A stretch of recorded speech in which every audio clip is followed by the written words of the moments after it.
Ow, fuck. I think I just broke my goddamn ear.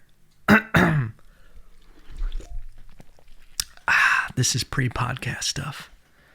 Now I'm going to put it in here so you see I'm authentic. I'm so raw. I'm so real in this podcast.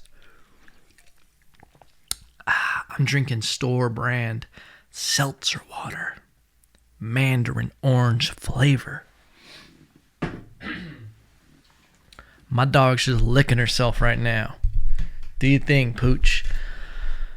Samalama duma luma, you assuming I'm a human. What I gotta do to get it through to you? I'm superhuman, innovative, and I made a rubber so that everything you say is ricocheting out for me to be glued to you. Devastating, more never devastating. How to give a mother. Alright. We're good to go. That's how I do my pre-podcast tongue twister warm-up. The fuck happened? Oh my god. This might be the last goddamn episode. Everything's just falling apart. I'm just kidding. We're rocking this shit till I'm fucking suffering from dementia. Hopefully I don't predict that shit. I have a belief that if you talk about certain things, it's not going to happen. It's not going to happen, you know? But then I'll be the fucking Nostradamus of this shit and they'll be like, whoa, he talked about that 40 years ago in his podcast that he would have dementia. And he has dementia now. What else did he say? A lot of dumb shit. A lot of stuff that didn't come true. Ladies and gentlemen, this is your first time listening to the podcast. Welcome. I love you. My name is Evan Lopez. And yeah, welcome. Welcome aboard. You can go back, listen to the older ones. They're not going to be as good as this because you know what? 1% better every day. It's just 1%. That's all it is. Samalama duma luma. You assuming I'm a human. Yeah. I love those bars. When Eminem starts rapping fast like that, I need to fix this goddamn thing. Oh my god. What is even happening right now? We're falling apart right now. We're falling apart. I've been having some issues with my computers. Yeah, I said computers. Bowling. Horrible things went wrong with it. Windows base was trying to set it up. Was going to leave the Apple teat. I can't leave. You heard it here first. I'm an Apple for life, okay? It's too much work. I know the Apple platform, the operating system too well. All the integration, I'm in it. I'm just an Apple fuckboy, you know? I'm not leaving. Not now. Like fucking Wolf of Wall Street. I ain't leaving. I ain't fucking leaving. That's how I feel about Apple right now. It's expensive as shit. It's like I'm a girl that like I know I'm getting beat, you know, and I just won't leave. Hey, listen, he might, you know, slap me around a little bit, but hey, at the end of the day, he still loves me, you know? The good times are good, you know? Sorry, I'm just trying to get everything adjusted. It's off to a weird start, huh? Off to a weird start. Singing that Eminem, Samalama Duma Luma. I love that. It might be my favorite bar right there. Samalama Duma Luma, bars.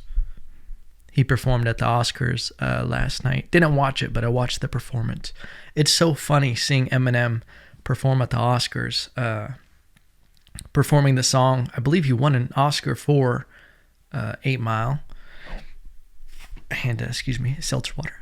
Bars. And he wasn't there to accept his award. And he ended up going last night, like 10 years later, to perform Lose Yourself for the Oscarians. All the thespians in the audience. And it's so funny because you see them all and they're like, I have to clap. I have to nod my head to this to be accepting. And also on top of that, I don't want Eminem to write a song about me. Don't look upset about this. Look super into it. Because you just look and everybody's like this. Just, he's fucking spitting. He is spitting bars. You know? That's so funny to me. I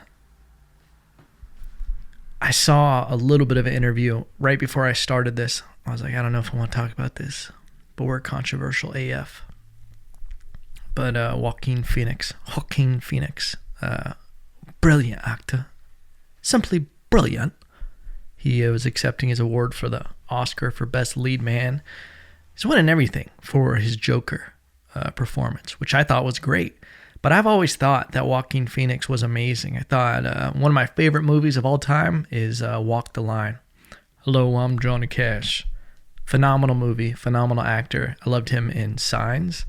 I feel like that's an underrated movie, but he was great in that. But the Joker performance was just amazing. There's not many people, to be able to follow up. I think ever since Heath Ledger did it, it's been hard to get an actor to even get a fair shake with people's critiquing it.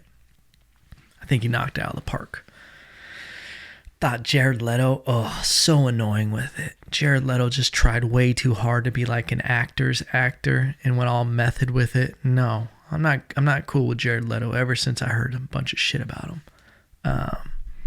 But one thing that is always strange to me is when actors accept an award, they use it as a platform just to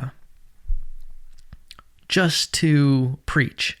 But it's like it's preaching in a weird way, because I think it's going to the next level, and where it's like they're trying to hide it more because I feel like before, actors used to accept awards and they would be super just nose up in the air, like, we have to be better as people, okay? And like they're in such an insulated bubble of weird fake world. They're just like, we need to be more accepting of this and more of this. And America, the rest of the world is watching.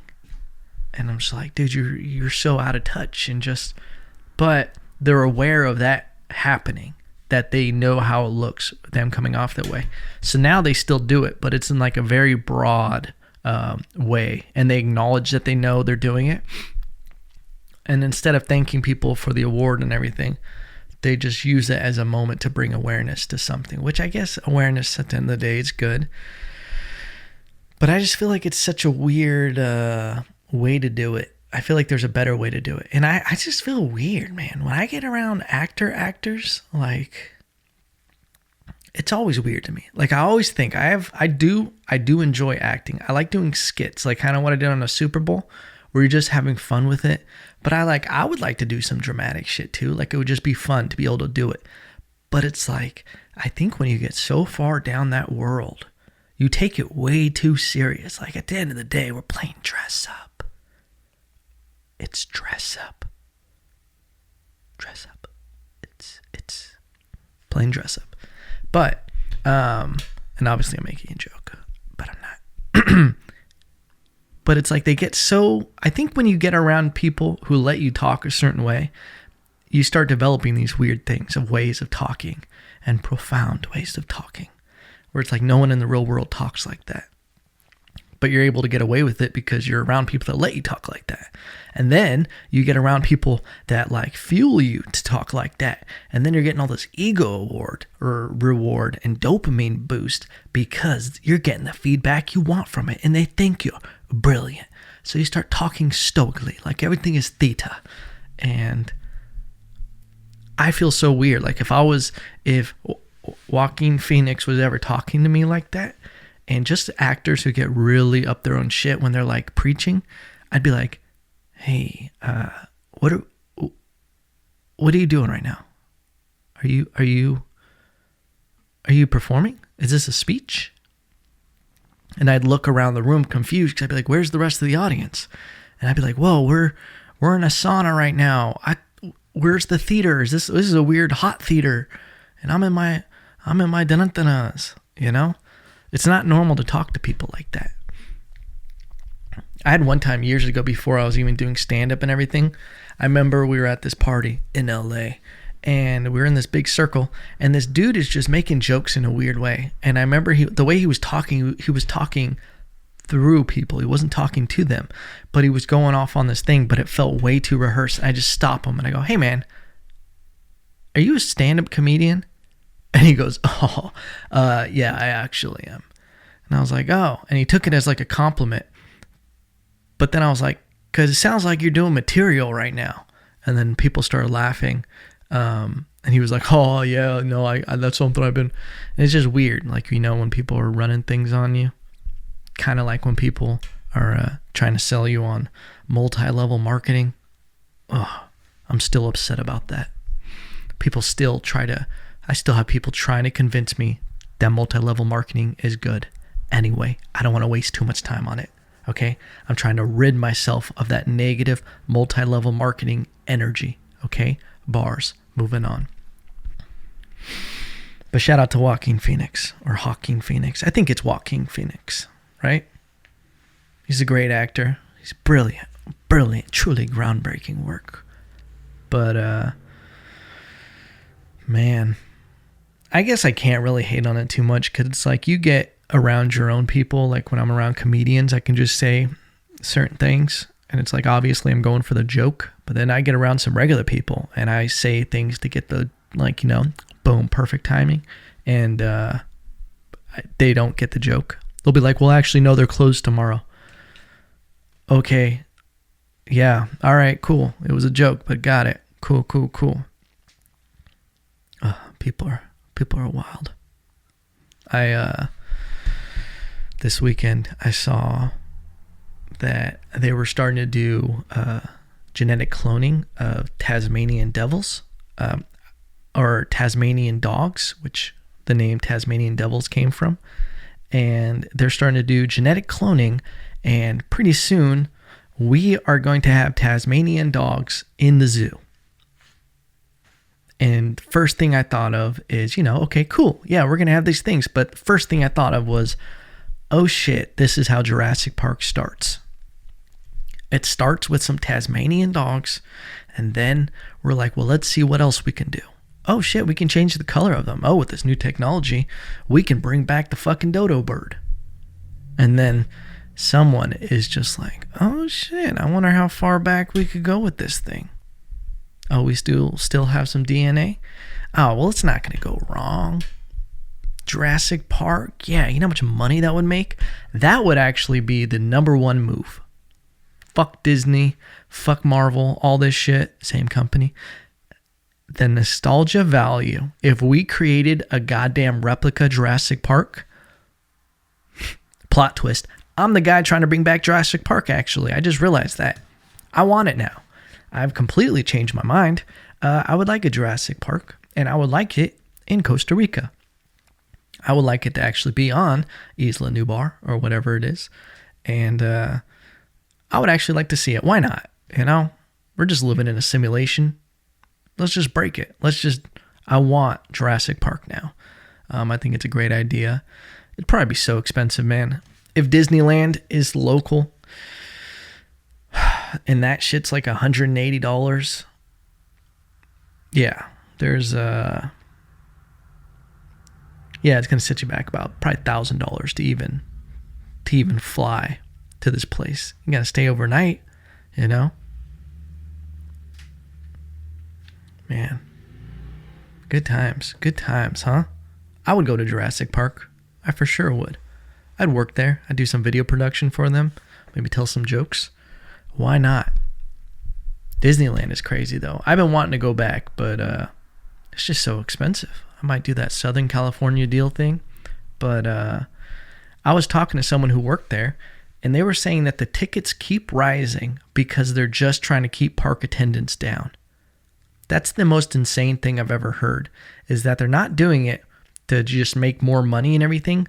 They're just trying to keep the experience at a high level, that when you go there, you're not waiting in lines all day. That's crazy. I thought it was like, oh, they're trying to keep the riffraff out. The more expensive, the less amount of people can go there. No, it was only because line times. They just have that shit down to such an algorithm of wait times and everything that they're like, we need to kick some of these motherfuckers out, and we'll start with the poor people. That was their belief. Why not just make a limited ticket thing? Like, you can go on this day, boom, problem solved. Y'all over here pretending it's not about money. We just want everybody to have a good time, but not for free. Oh, golly, that's going to cost you $50 more. But don't you want those pictures with your family? All right, the wheels have definitely came off this podcast. We're going to go and shut it down. Today is actually episode 10, which is matching the amount of episodes I did with my original podcast, Dos Leos. So it's kind of a big deal, if you will, that we're doing this. I feel like I haven't stopped moving this entire podcast because I started it without adjusting this microphone, and now it's just not in a comfortable place. So I've been adjusting the entire thing. and I apologize. Moving on. Let's jump into some real topics. This will be funny. I had someone actually reach out to me. And they are probably listening right now. And just know, I love you. Everything's okay. I had someone meet me in a parking lot somewhere. I was doing stand-up and needed to talk. And I was like, okay, weird vibes, bars. What do you want to talk about? Here, let's go over here. Okay, take me away from everybody else so you can kill me. And then this person, I go, what's this about? I'd like to talk about something on your podcast that you mentioned. Instantly, I'm like, great, what did I say? This person, shout out to them, will remain nameless, thought I was talking about them. I said something in the last episode, and they thought it was a direct attack on them, and they wanted to talk to me about it. And it was a big misconception, and it was funny. It was hilarious to me, and I told them, oh shit, I just said, all right, well, I didn't say the name. I told them that, of course, I'm not talking about them. Listen, I'm not talking about family and close friends on this podcast. So if there's something, if you're a close family or friends, I'm not going to talk about you on the podcast, okay? I just like to clear that up now for future reference. Any family, any close friends, listen, we acquaintances, you can catch these hands, you know what I'm saying? These verbal bar hands. And, but family, I just want to keep it out of it. I try to keep everything out of what I consider my career. Podcast. I'll talk about personal experiences and everything like that. But I think it's just, I like having it organized, my life, where my personal life is separated from my career. Like, I don't think I'll ever be, and this might be something I totally backtrack on, like someone who's just constantly sharing my pictures of my kids and everything on social media. I don't put really anything on my family really on my accounts because I don't know, because I look at it different. And then before someone else thinks I'm talking about them, I don't share personal things because I look at my social media as kind of like a business thing. It's like this thing I'm doing. So I don't look at it like that. But I love seeing pictures of my friends' kids and obviously family kids and all of that kind of stuff. So keep doing your thing. Keep rocking it in a free world. But yeah, moving on. I just thought that was funny that after I think it was 9 episodes, I had someone call me out in a parking lot. We had beef on site. And they were like, say that shit with your chest. And I did. I had to clear it up right there. It was pretty funny though. Oh, so much controversy. Controversial, Evan. Fight talk. Are you guys ready for it? This weekend, if you don't know, UFC 247, Jon Jones versus Dominic Reyes. If you listen on my Thursday episode, I predicted that Jon Jones would win a decision or Dominic Reyes was going to knock him out. I even though I was right that Jon Jones won a decision, I completely think I was off completely with what I thought could happen. I did not think that Dominic Reyes was going to do that good. I think he beat Jon Jones 3-2. 3-2. I haven't watched the fight again, but from just those first 2 rounds, and I would say the 3rd round, that's the only round that I'm like, okay, this, depending on the judges, it could go either way. But I still thought Dominic Reyes won that 3rd round. And then I think 4th and 5th round, Jon Jones clearly won it. But the controversy in it is that even a judge gave 49-46 for Jon Jones. And I'm like, how did you even get to that?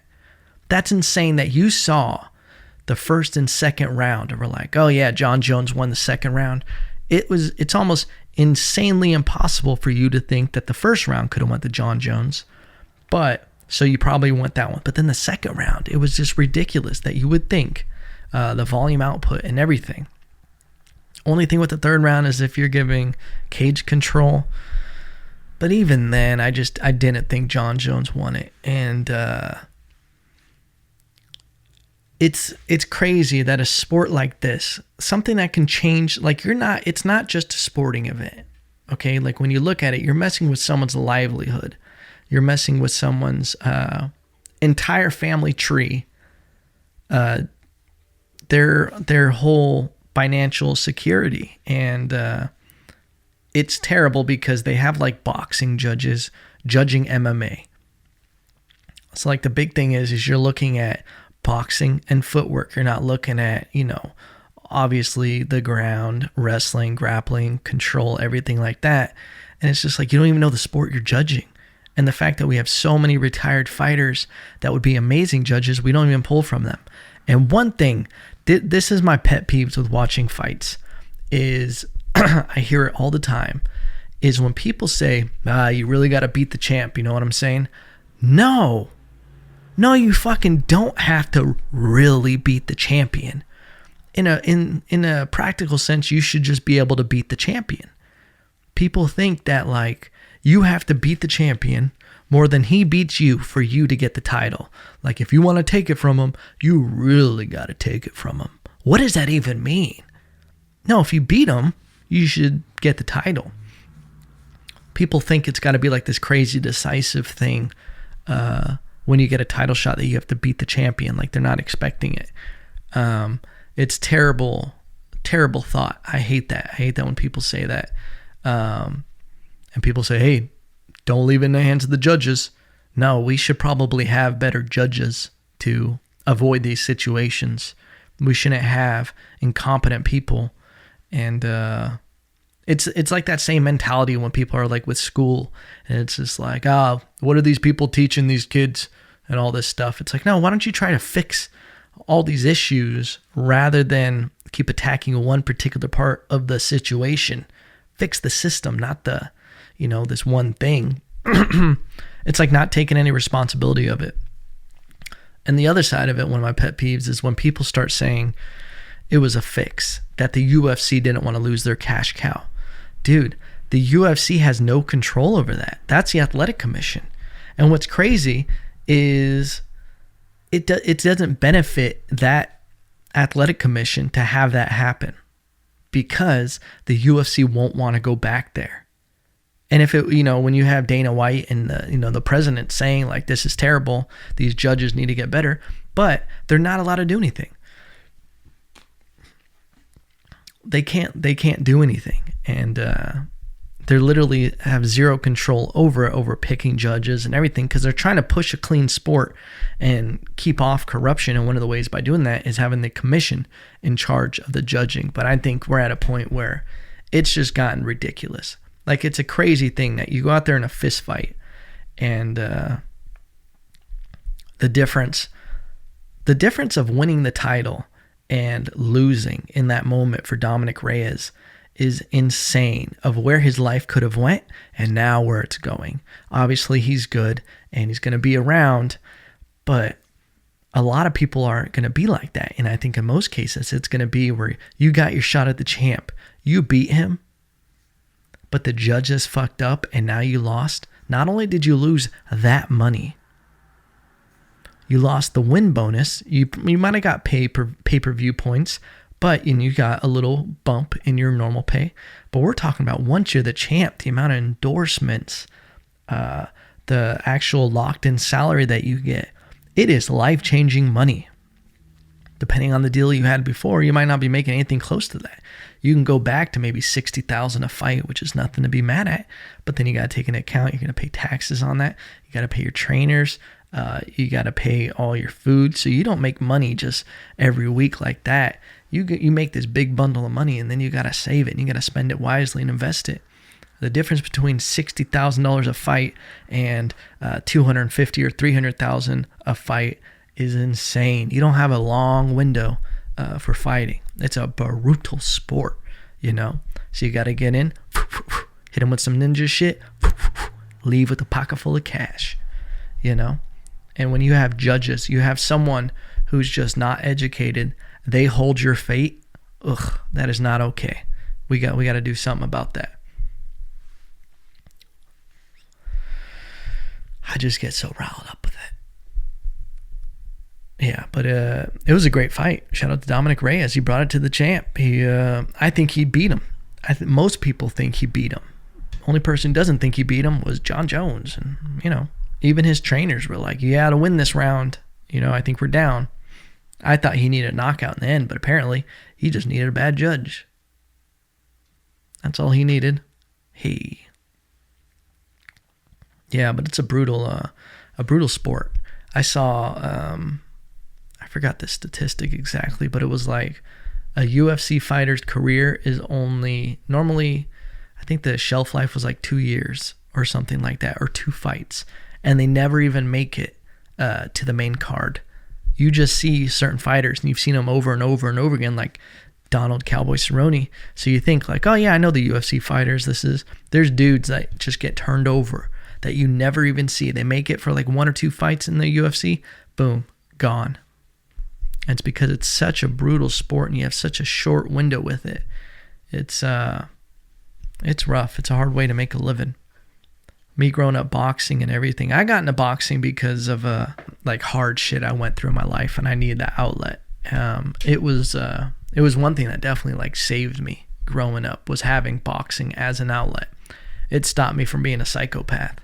And as I got older, when I started competing with it and everything getting more serious, I did have thoughts about like, it would be awesome to become pro and to do this and make this my life. I still box all the time. I don't really spar anymore. I'll move around and do like light touching and everything. And I do jiu-jitsu now because no brain damage. But that was something I started looking into always, and always thinking about that, was brain damage. That was something that was always in the back of my head. I would, when I was younger, I'd do hard sparring when I was in high school, and I'd wake up with terrible headaches in the middle of the night, not knowing what was happening, and that I probably had a concussion, and I would just deal with it. I just thought that was normal, and I'd have headaches, terrible. But that was something that I always have been kind of, like I said, observant, and I would analyze things, and I was like, man, this is a rough fucking sport. And that's why I have a lot of respect for people who go down that path and they do make it through. It's such a fucking journey. Such a fucking journey. And usually at the cost of your own body. No one really makes it out of fighting unscathed, You got your 1% of the 1% of the 1%, like Mayweather, who has such a dominant defensive style. But for every Mayweather, there is 10,000 dudes who they were the nail in the gym. There's that expression, you're either the hammer or the nail. And a lot of times in boxing, you're the nail. And I even had that, I totally forgot about this. When I was training when I was younger, I was doing like a cross-training workout at 24-Hour Fitness. And I was looking good, doing some shadow boxing, some jump rope and everything, moving around, just... And a dude at the gym, he worked with Mayweather, and he wanted me to go out to Vegas and be one of Mayweather's sparring partners. And a lot of people's knee-jerk reaction be like, oh, that's so cool, you should have went and did it. Fuck no. Would it have been a cool story? Probably. Of course it would have been cool. Have you ever seen what Mayweather does to his sparring partners? It would have been brutal. That gym is notoriously known for beating the shit out of sparring partners. And they'll just bring you in, the glitz and glamour. Hey, you're going to be in Mayweather's training camp. Now you're just going to show up on one day and you're going to get paid like $150, $200 a round. You're going to do like 4 maybe. And then you're just going to fucking leave. And it's just going to be brutal. And who knows, I probably wouldn't have even ended up sparring with Mayweather. No one just picks someone out of a gym like that without vetting them. I probably would have been fed to some of the younger sharks or something like that. I'm not down for that. I'm not looking to get my ass whooped for a couple $100. Yeah, it's rough. Sparring is rough, especially in boxing. You don't have a lot of options. You can't take someone down. It's you can't tap someone out, and there's not as much wrestling. You're kind of almost rock'em sock'em robots, especially if you want to work and if you want to, people are hiring you to spar. They're hiring you to take some damage. They're paying you for your brain cells, pretty much. That's the truth of it. Rock'em sock'em robots. But yeah, Dominic Reyes, shout out to him. I know he listens to the podcast. I know he's a fan. But I would like to see a rematch. I do think, however, John Jones is going to be better in the rematch. He always is, and I think he would dominate Dominic, possibly. I don't know. That's why it's so crazy to predict fights. People ask me what's going to happen, and I'm like, I don't fucking know. I can give you just statistics and my idea of what I think could happen, unless it's a crazy mismatch. But fighters are getting so good, and anything can happen with MMA. There's so many variables that it's hard to really make a real solid 100% prediction on something like a title fight. There's some fights where styles do make the fight, and you can kind of be like, oh man, it's gonna be a long night. I think he's gonna catch him. I think he's got that power. He's got his number. But overall, it's hard to predict fights with so many variables and so many disciplines. But yeah, I still would like to see that rematch. I think that's the rematch they have to do. I don't know any other fight that they could do. I saw yesterday that movie 1917. Oh, cinematic bars. Such a great movie. The one thing I'd heard about it was that it was so cinematic and the shots and everything, and me fancying myself a filmmaker. I was like, okay, yeah, let me go watch it. Blown away by how amazing the cinematography was for this movie. Some of the shots that they did, amazing. There was a couple shots which I have to YouTube how they did them, because I was watching it and I'm like, how did they even do that? That must have been such an insane crane shot, because it sure as fuck wasn't a drone. But they did some crazy shit where I'm just like, that's amazing. That's mind-blowing. And it also was the story is great.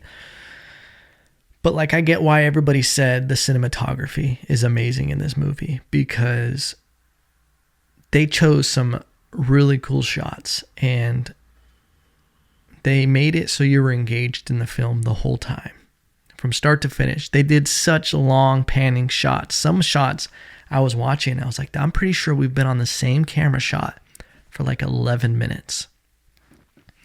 And for a story to be set up like that and to really follow them, one camera, and to be keeping it engaging in really different places, they just mapped it out so well. And it was a reminder to me that you don't need to kind of cave in and do this jump cut style filmmaking that some people are going to. You're getting a lot of, like, right now, at least last year, a lot of the hot stuff was like syncing up guns reloading and firing with the beat. It'd be like boom boom boom, like with the song of the trailer. And I'm like, okay, I've seen every single movie do this year.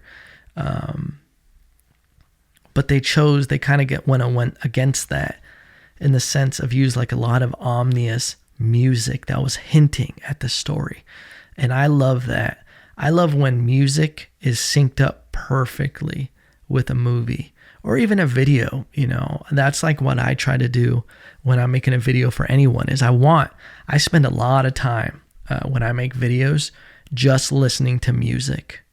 A lot of times I have an idea. If I filmed all the footage, and I don't pick music before I shoot the footage. If I'm doing even like, no matter what it is, a sports highlight, anything like that, I shoot it all first. I talk to the person, I see what their goal is, I shoot it all, and then I feel, after I have all of that, what kind of music I'm kind of looking for. I want to get that feeling from it. And I'll do that where I'll sit there. It can be a couple hours, and I'll just start going through music. And a lot of times I'll just sit there listening, and I'll play some of the footage if I'm looking at it while I'm doing it. And I'm like, the different snare hits and everything, different jumps that I'm going to use, different builds. Is it going to be able to tell a story with this song? And I'll start doing that. And then what usually happens, is I'll start playing a song and the video will start building in my head. I swear I'm getting so thespian like fucking Joaquin Phoenix right now. But the video will start building itself once I hear the song. And I'm like, oh shit, boom, I know what first look we're going to do with. I know where it's going to jump.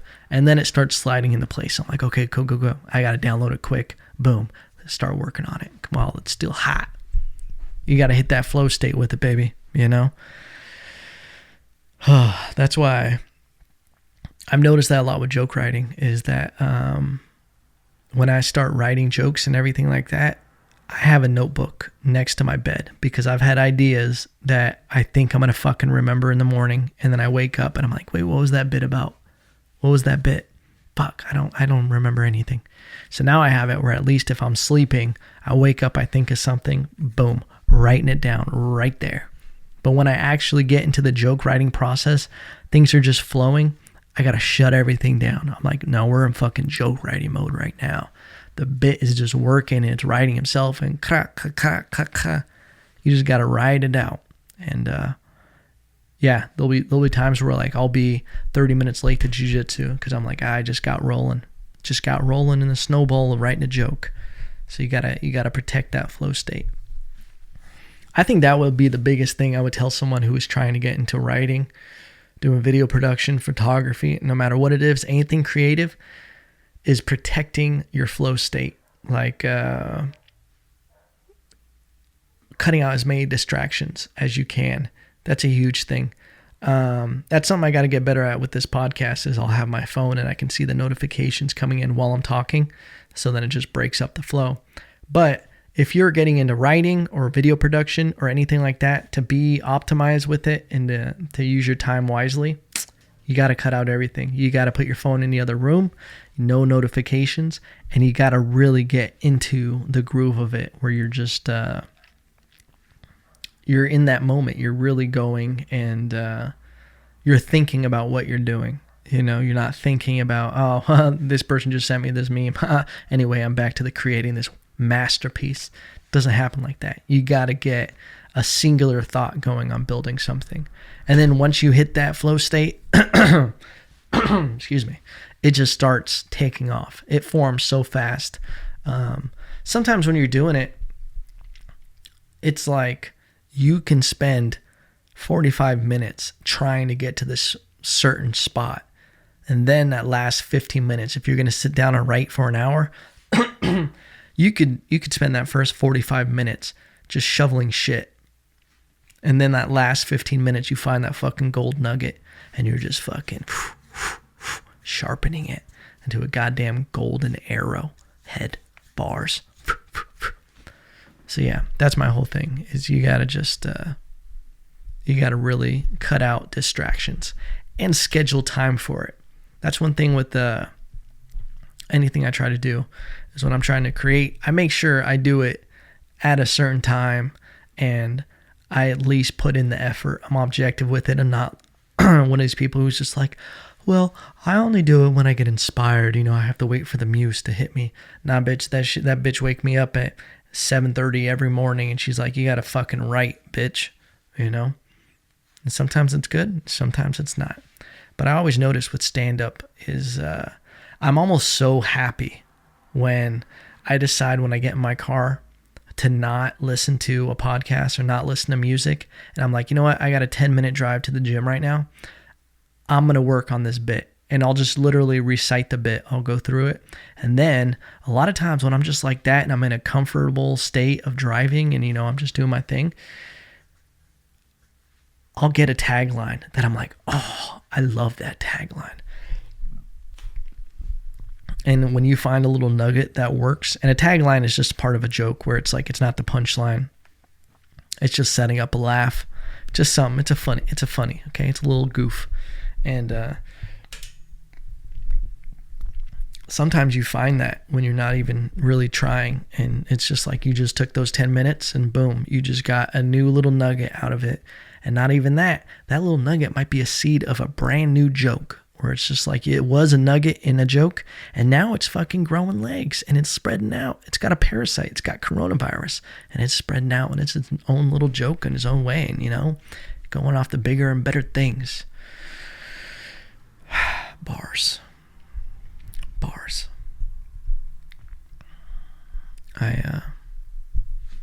1917. Great movie. I highly recommend it. The color grade, the storyline, the way they did the shots, the long form shots. And it also reminded me, yeah, you don't have to cave in to what you think people want to see. That if you give them legit cinematography, these long shots, I think people's attention span is much higher than we really give them credit for. Everybody talks about our culture, we're like goldfish and blah, blah, blah. You can only got to do this. And remember on YouTube, and I'm guilty of it too, because I know that like I want as little fluff on it. And maybe social media is different. But where you do the jump cuts and you're like, hey guys, welcome back to my channel. Okay, so today, and it's like a completely different shot. You're like, what? Why aren't you breathing? Breathe, bitch. But I think we thought people weren't able to handle long form cinematography. They'll lose interest. But I was actually more engaged with this because it forced me with the long shots. I was more engaged in the story than when it is jumping around and constantly just little dopamine rushes and flashes and excitement and quick changes and everything. I like this style more, so it's inspiring me to be like, you know what? Let's take it back. Take it back. Yeah, bars. Doctor Strange was in it as well, using his English accent. Brilliant actor. How come no one ever talks about that cultural appropriation? Fucking Andrew Lincoln coming over here and using our American accent. We couldn't have gotten an American-made Rick Grimes. Coral. No American talks like that. Coral. It's not a dictatorship anymore. No one talks about that. It's always white people talking about stuff being taken by other white people from brown people.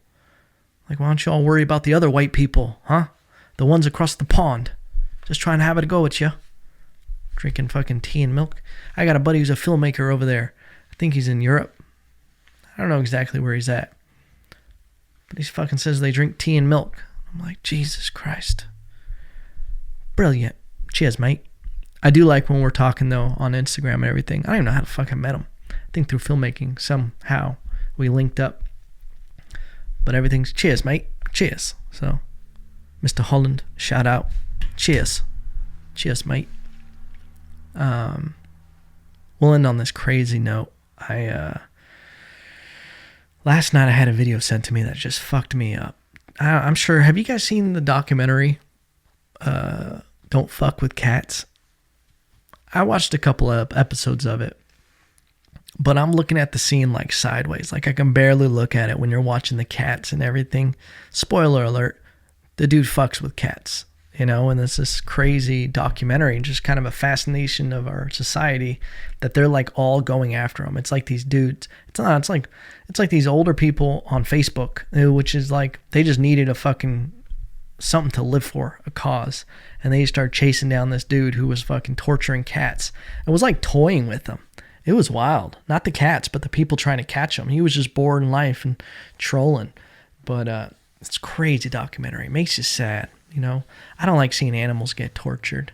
And I saw this video sent to me last night of a lady who ate a mouse. She had her face painted as like a cat. And she was playing with this fucking mouse and like biting it and then chewing it. Like I'm about to throw up right now just thinking about it. It fucked me up. I did not need to see it. She was chewing on it and everything. And just like you see the mouse still alive. And then she fucking swallows it. And then she's like in a bikini and like with cat ears on. And I'm just like, what the fuck is the world? Why are we doing that? You know? And listen, I'm a meat eater. Okay, I'll catch fish. I'll go hunting. I want to eventually get to the point where everything I harvest it myself. Like, you know, my meat, giggity, is coming from like something I killed. You know, I went out and hunted humanely, and I want like my own garden and to get veggies there. Hashtag, I just want to live in the storybook. Okay, I'm trying to go back in time. And I know some people are like, well, you eat factory farming and that's torture. This person wasn't doing it for sustenance. They were doing it because they knew it would get attention, and it was like a fetish, apparently. Like I was reading in this Reddit article about it, that it was like a fetish. Like Some people were saying it's for the furries, that like some furries are cats and they like that kind of shit.